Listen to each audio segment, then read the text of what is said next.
My hair's in a mom bun mess, and my makeup is, like, literally still on since I haven't washed my face. But, all of that aside, I'm working on some projects, and I have anxiety.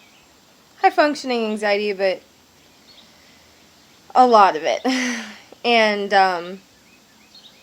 I've done a relatively good job at managing triggers.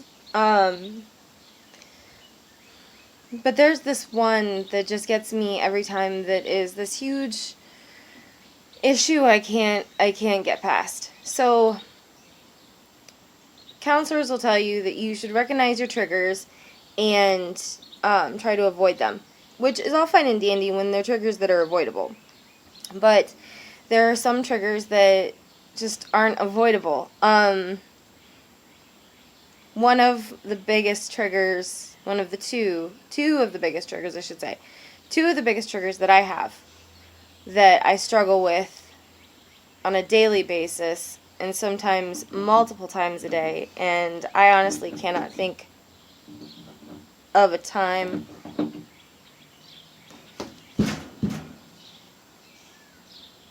sorry, I'm scaring the groundhogs under my deck, because whatever they were doing was loud.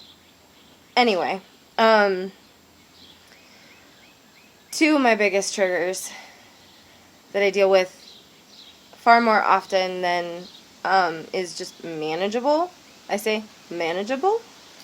Happiness and success. Now, I know that sounds like a cop-out, but it's really not. I've had horrible anxiety probably for more of my life than I can pinpoint knowing that I did. But for as long as I've known that I have anxiety, I have recognized that some of my triggers are really complicated, like happiness, for example. The best way for me to describe it is anxiety steals my happy. Now that doesn't mean that anytime something happy happens? That doesn't mean that every time something happy happens, I have an anxiety attack, but 93% of the time that's the case. It's short-lived, too, so it's like something really great can happen randomly. I don't do well with change. Change is another one of them, but I mean, like, that one's slightly more manageable. Get into that at a different time. But, happiness, man. When happy things happen, I can get happy for a little bit, and it's almost always immediately followed by some type of massive overload of other emotions. And it's never the same one. Sadness, fear, worry, not anger, but it can flip on a dime, and it's difficult. It's difficult to manage that, because people who support you will say, like, oh, you have nothing to worry about, why can't you just be happy, just live in the moment, that's not a real emotion, you know that's not a real emotion, why are you letting it bother you? It's not that easy. Anxiety doesn't work like that. It's not just something that you can necessarily sit down and just talk yourself out of, and it's not something that if you do talk yourself out of it, that it stays in a good place. It's just not one of those things. And then the other one, success, is the one that I've been struggling with a lot lately, and it's something that has created a really bad habit in my life that I really want to try to overcome at all costs, because I have a lot of projects going on. I've been a stay-at-home mom now, solid just stay-at-home mom, for like a year, and it was really hard for me to adjust to, and still is a lot to this day, hard for me to adapt in a lot of situations. I don't do well in everything. I'm not a morning person. I don't handle days where I have 6 kids altogether, where kids are just getting in trouble all day long for something, even if it's just one kid getting in trouble for the same thing all day long, or like all of the kids getting in trouble for really dumb small things. Like, it really doesn't matter. Some days I just get really overwhelmed by it, and I try not to. Those are flaws that I'm working on. But success, man, I've set it. It's like I have a 3-year goal, and I set it at 3 years because I get really freaked out by deadlines. I don't like deadlines.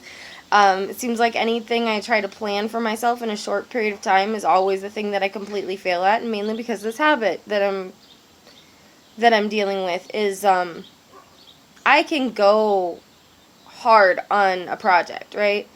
I get a really good start on it, really good grip.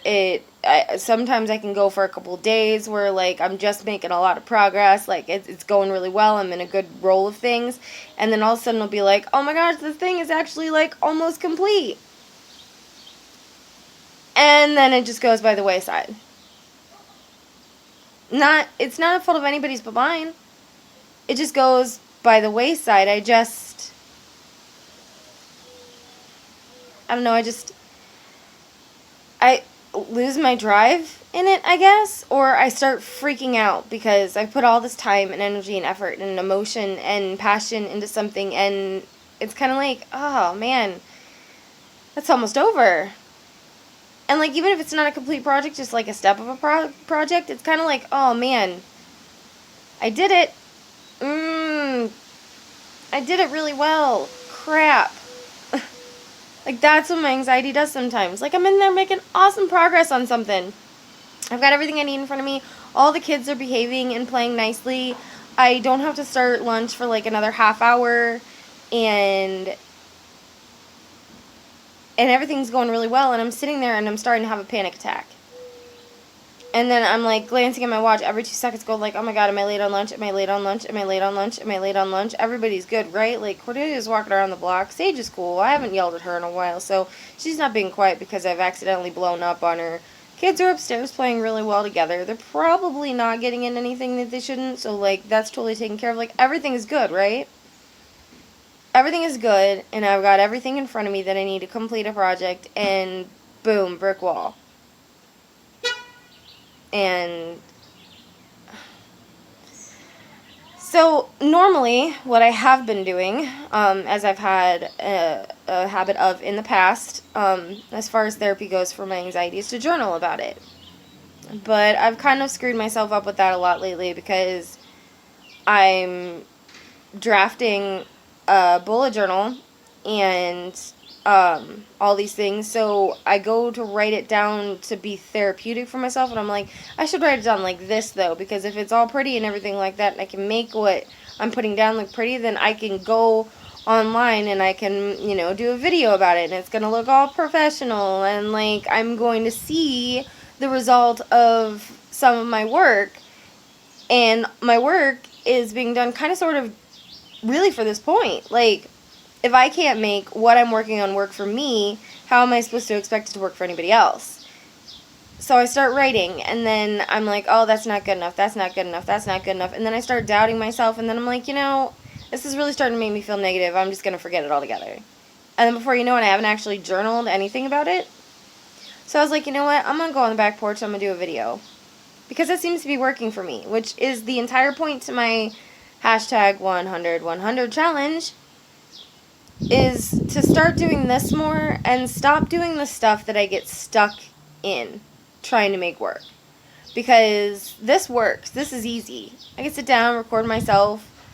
I watch the video back over, sometimes edit it a little bit, and then post it online. And then the exciting part is that posting it online isn't necessarily the last step. So it's kind of like it's a project that's not complete, but it's out there in the universe, and now I can't take it back.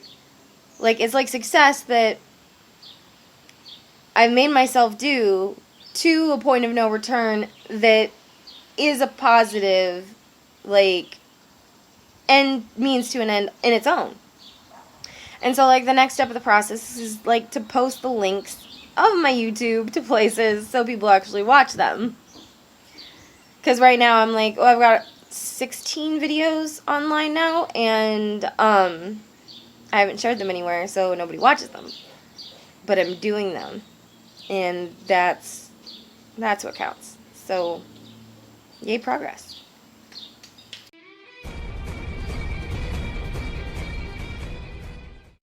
Hey! Hey! Move those hands so we can see your smile. There's him smile.